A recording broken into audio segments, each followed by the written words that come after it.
Lire l'ouvrage, un ouvrage du grand prix Nobel Isaac Bashevis Singer, un jeune homme à la recherche de l'amour, mais en réalité, c'est un ouvrage très ambitieux, un petit garçon à la recherche de Dieu. Et là, Singer, dans son introduction, nous livre ses conceptions de la religion juive, de la théologie, etc.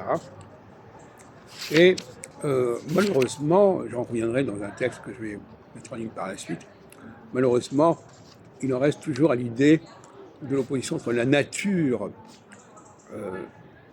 et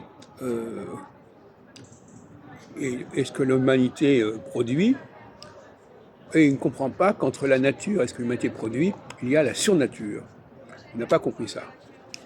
En revanche, il dit très justement, un point qui est souvent oublié par les commentateurs,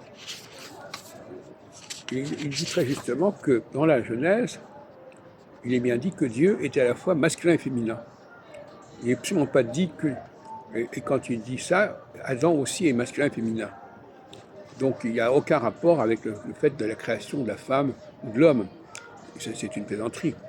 On parle d'un être humain androgyne, capable de vivre des phases différentes, au niveau astrologique, des phases fixes et des phases mutables en alternance.